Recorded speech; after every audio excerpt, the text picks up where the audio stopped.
Hello বন্ধুরা, আসসালামু আলাইকুম। তো সুইং মোটরের কপাট খোলা হচ্ছে, যে এই মোটরটা চলতেছে না, যে কি সমস্যা হয়েছে সেই জিনিসটা জানার জন্য আজকে যে সামনের যে কপাটটা সেটা খুলতেছি।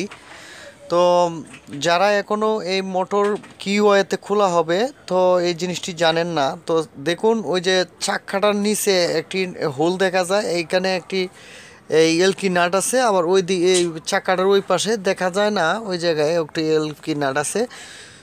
এরপরে চাকাটা খোলার জন্য ওই যে দেখুন উপর দিয়ে ছিদ্র দিয়ে মাঝখানে একটা রোডারের মতো আছে, সেটা এই আপনার খোলার জন্য এই যে এটা একটা এলকি, এটা ঢুকানো হচ্ছে।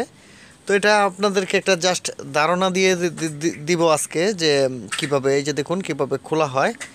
তো আবার দেখুন, আমি আবার রিকোয়েস্ট করছি যে আবার লাগাইয়া আবার একটু দেখানোর জন্য, যাতে আমরা বুঝতে পারি যে এটা কিভাবে খোলানো হয়। এই যে দেখুন, এই যে দেখুন ছিদ্রটা, আর এখানে যে একটি রুডার আছে সেইখানেই কিন্তু লাগে, মানে এক্সেল যাই বলুন এক্সেলের মতন লাগে, দেখুন কাঁচকাটা আছে সেইখানে লাগে।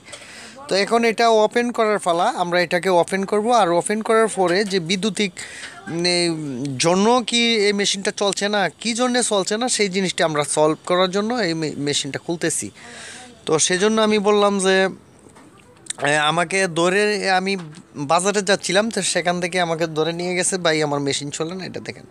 তো আমি বললাম যে আপনার এই মেশিন কিন্তু আমি খুলতে পারি না, এটা আমি খুলে দেন, এরপরে আমি দেখব যে বিদ্যুতের কোনো সমস্যা হলে আমি এটাকে সলভ করে দেব। আমার কাজ হচ্ছে ইলেকট্রিক লাইন যদি কোথাও সমস্যা হয় তো সেইটাকে আমি ধরে দেওয়া। তো স্যারকে নিজেই নিয়ে আসছি, তো এখানে উনি খুলছেন। আর এইটা দেখুন, এই যে মোটর, এইটা মোটর, ছোট্ট একটা মোটর মেশিনের ভিতরেই অবস্থিত। তো অনেক মোটর কিন্তু নিচ দিয়ে থাকে, এটা হচ্ছে ভিতরেই অবস্থিত। এই দেখুন নিচে দিয়ে কোনো মোটর নাই, ঠিক আছে। তো এই পাশে একটা সার্কিট আছে, তো মেশিনের সার্কিট আর কি, এটা হচ্ছে মোটর। দেখুন বন্ধুরা, এটা হচ্ছে মোটর, এই ছোটোটা হচ্ছে মোটর, ঠিক আছে।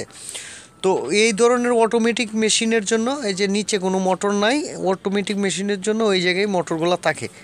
তো আজকে আপনাদেরকে দেখাবো যে এটা কিভাবে আপনারা ঠিকঠাক করবেন, বা কি হয়েছে না হয়েছে, যে কি সমস্যা প্রবলেম। তো আমরা করব কি, একটা একটা করে লাইন চেক করব। তো সর্বপ্রথম সুইচটি চেক করব, যে সুইচের ভিতর দিয়ে কারেন্ট যায় কি না, ঠিক আছে। তো যেহেতু আমাদের প্লাগটা সর্বপ্রথম চেক করার ছিল, সেক্ষেত্রে প্লাগ চেক করে এখন আমরা এই যে সুইচের যে অপশনটা আছে, এই যে দেখুন আমি অপশনটা সুইচটি খুলতেছি।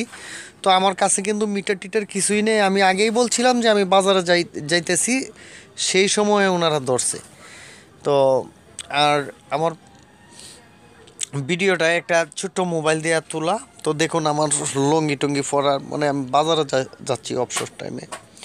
তো এটাকে আমি খুলবো, আগে খুলে এরপরে সাথে মিটার নেই, মিটার একটা দোকানে নিয়ে, ফোন দোকানে মোবাইল দোকান আছে, সেখান দিয়ে আমরা মাপবো, বা যদি না হয় তাহলে মিটারটা নিয়ে এসে এখানে কি লাইন টাইন প্রবলেম আছে সেটাকে সলভ করার জন্য চেষ্টা করব। তো এই যে দেখুন, যে একটি সুইচের যে সাইডটি টার্মিনাল থাকে, সাইডটি টার্মিনাল একটা ইনকামিং আর একটা আউটগোয়িং, তো সেখান থেকে আমরা খুলে ফেলছি। এখন এই সুইচটি খোলার পালা, যে ওই যে লাল সুইচটি আছে, এটা সাবমার্সিবল মোটরের জন্য থাকে, আর এই মেশিনটার জন্য একটা দিয়ে দিছে কোম্পানি। তো যেহেতু সাবমার্সিবল মোটরের জন্য ডিস্টার্ব হয় এই সুইচটি, তো এইখানেও প্রবলেম হইতে পারে। তো সর্বপ্রথম আমরা এটাকে চেক করব। তো চেক করার জন্য এটাকে, যে আপনারা জানেন যে এটার দুই পাশে দুইটা দাঁতের মতন অবস্থিত আছে, যে এটা টিপ দিলে পরে এই দাঁতগুলোর মধ্যে, বা কাজ বলেন, ওইটার ভিতরেই আটকে থাকে। তো এটাকে আমি খুলে ফেলছি, এই যে দেখুন, এখন এটাকে নিয়ে আমরা চেক করব। তো নিচে গেলাম আমার ফোন দোকানে, তো ফোন দোকানে দেখুন এমোমিটার আছে, এমোমিটারের সাহায্যে এটাকে আমরা চেক করলাম। দেখুন এক পাশে কিন্তু দেখাচ্ছে, লাইন দেখাচ্ছে। তো এবার চলে গেলাম আমি দোকানে ওইটাকে কেনার জন্য। এই যে দেখুন টেবিলের সুইচটি আছে, এই যে সুইচটি দিছে, এই সুইচটি কিন্তু মুখের মধ্যে এই যে আপনার পিভিসি লাগানো, আর আগেরটায় পিভিসি লাগানো ছিল না। তো এই পিভিসি লাগানোটাই কিন্তু ওই যে মুখের মধ্যে একটা ইয়ার মতন আছে, ফলির মতন, ওইটা কিন্তু আপনারাও কিনবেন, ওই সুইচটি ভালো। আর যেটা নেগেট কোনো কিছু নাই, সেইটার দাম কিন্তু 30 টাকা, আর এটার দাম 100 টাকা রাখছে।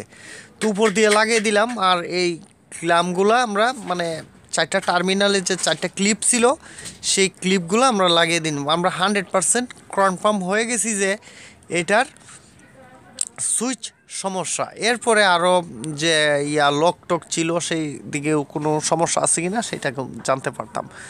তো আপনারা, আমি কিন্তু একটার পর একটা এই গার্মেন্টসের ভিডিও আপলোড করতে যাচ্ছি। আর এই যারা ইলেকট্রিক কাজ শিখতে চান তারা আমার চলে যাবেন ইলেকট্রিক বাংলা হেল্প চ্যানেলে। সেই চ্যানেলে শুধু এই থাকবে, শুধু ইলেকট্রিকই থাকবে। এখন আমরা কিন্তু আবার এই কারেন্টের প্লাগটি আমরা লাগাচ্ছি চ্যানেলের মধ্যে 3 পিন সকেটে। তো এই যে দেখুন আমরা রানিং করতেছি, কিন্তু আমাদের মেশিন কিন্তু খোলা। তো এই মেশিনটা আসলে ঠিক করতে হলে যে আসলে খোলার যে সঠিক ওয়াটা, এই ওয়াটা কিন্তু আমাদের জানতে হবে। তো আমরা কিন্তু সব মেশিনই খুলবো, সব মেশিনই ঠিকঠাক করব। যেদিন যেটা সমস্যা হয় সেই জিনিসটাই আমরা ভিডিও করব, ঠিক আছে? ভালো জিনিস তো আর এই আপনার খুলে ডিস্টার্ব করার, এটা তো একটা প্রোডাকশনের কাজ, তাই না? এটা করা যায় না। তো আপনারা আমার চ্যানেলটি সাবস্ক্রাইব করবেন, চ্যানেলের সাথেই থাকবেন, আর খুঁটিনাটি ভিডিওগুলো আমরা আপলোড করব। আর যারা দীর্ঘদিন ইলেকট্রিক কাজ শিখতেছেন ওইটা আপনারা চলে যাবেন ইলেকট্রিক বাংলা হেল্প, আমার আরেকটি চ্যানেলের, ওই চ্যানেলের মাধ্যমে আমি খালি ইলেকট্রিক ভিডিও আপলোড করি। আর এই চ্যানেলের মধ্যে গার্মেন্টসের ভিডিও যাচ্ছে, এরপরে স্যানিটারি ভিডিও আসবে ইনশাল্লাহ। এরপরে এই গার্মেন্টসের ভিডিও মিনিমাম 100 পিস দিয়ে পরে স্যানিটারি 100 পিস দিব। তো দেওয়ার পরে আরও একটি ডিভাইস চালু করব। আর আপনাদের জন্য নিয়মিত আমি থাকবো, ওই আপনাদের সাথে সবার সাথেই আমি শেয়ার থাকবো। আমি থাকবো কোথায়? ইলেকট্রিক বাংলা হেল্প চ্যানেলে, ঠিক আছে? আর এই চ্যানেলের নাম হচ্ছে ইলেকট্রিক বিডি। তো আপনারা দেখতেই থাকুন আমার ভিডিওটি, আর আপনাদের কমেন্টস কিন্তু জানাবেন। আপনারা যদি এই সব ভিডিও দেখতে না চান তাই কিন্তু জানাবেন আমাকে, আমি কিন্তু এই ভিডিও করা ছেড়েই দিব। তো দেখুন এবার কিন্তু এটাকে লাগানো হচ্ছে, এটাকে কিন্তু এবার লাগানো হচ্ছে, লাগানো জিনিসটা দেখবেন। তো এরপরে কিন্তু কিভাবে লাগানো হয়, কিভাবে, এই যে দেখুন আমি প্রথমে বলছিলাম যে এই পাশে একটি নাট আর ওই পাশে একটি এলকি নাট। তো এইরকম একটা এলকি ড্রাইভার দিয়ে এইটাকে খুলতে হবে। তো এই জিনিসটি লক্ষ্য রাখবেন আপনারা যখন মেনটেনেন্সে কাজ করতে যাবেন বা মেনটেনেন্স কাজগুলো শিখবেন। তো এইগুলো কিন্তু আপনাদের লক্ষ্য রাখতে হবে কোন মেশিনটা কোন ওয়েতে খুলে। তো এই খুঁটিনাটি সবগুলো জিনিসই আমি কিন্তু শেয়ার করব একটার পর একটা।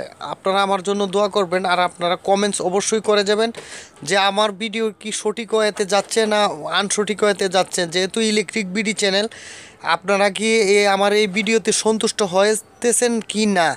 তো দেখুন এখানে কিন্তু এটা কিন্তু মেইন পাওয়ারটা লাগানো হচ্ছে, আর না এটা হচ্ছে পাওয়ার, ঠিক আছে? এটা হচ্ছে পাওয়ার। আর নিচের যেটা লাগানো হচ্ছে সেটা হচ্ছে কম্পিউটারের জন্য, এই মেশিনটা কম্পিউটারে চলে। এবার আমরা লাইনটা অন করে দিছি, দেখুন সুইচে লাইট এসেছে। এবার দেখবো আমরা কম্পিউটার ডিসপ্লেতে লাইন আসে কিনা। তো চলুন আমরা সাইড করে দেখি, বাস ডিসপ্লেতে লাইন চলে এসেছে। তো এবার আমাদের চাক্কাটা লাগার পালা, যেটাকে আমরা হাত দিয়ে ঘুরাই। তো এটাকেও দেখেন আমরা একবার খুলছি, একবার কিন্তু আমরা লাগাবো। তো লাগানোর জন্য আমরা প্রস্তুত করতেছি, যে দেখুন আমরা কিভাবে লাগাই। তো আরও ভিডিও কী ধরনের ভিডিও চান সেগুলো কিন্তু কমেন্টস করবেন। যেহেতু আমি যদি আপনাদেরকে গায়ের জোরে একটি ভিডিও চাপিয়ে দিই, তাহলে যদি আপনারা আমার সাবস্ক্রাইব করেছেন ইলেকট্রিক কাজ শেখার জন্য, তো আপনাদেরকে এখন গার্মেন্টসের ভিডিও দেখাচ্ছি, এতে তো আপনাদের খুশি নাও হতে পারেন। তো সেক্ষেত্রেও কিন্তু আপনারা কমেন্টস করে যাবেন যে কী কারণে, যে আমি কি কোনো ভুল পথে এগিয়ে যাচ্ছি কি না। তো বন্ধুরা, আপনারা যেহেতু ইলেকট্রিশিয়ান, আপনারা কখনো যদি গার্মেন্টসে কাজ করেন তখন কিন্তু এইগুলো কাজ করতে হবে। সেই জন্যই কিন্তু এটা কিন্তু আপনার প্লাস পয়েন্ট, মাইনাস পয়েন্ট না। এই স্পেশাল ইঞ্জিনিয়ার আমার একটা বোতল সুইচ লাগিয়ে আমার মোটরটা রানিং করে দিয়েছে। আমার এই মেশিনটা নিয়ে আমি সকাল থেকে খুব মন খারাপ ছিল নাকি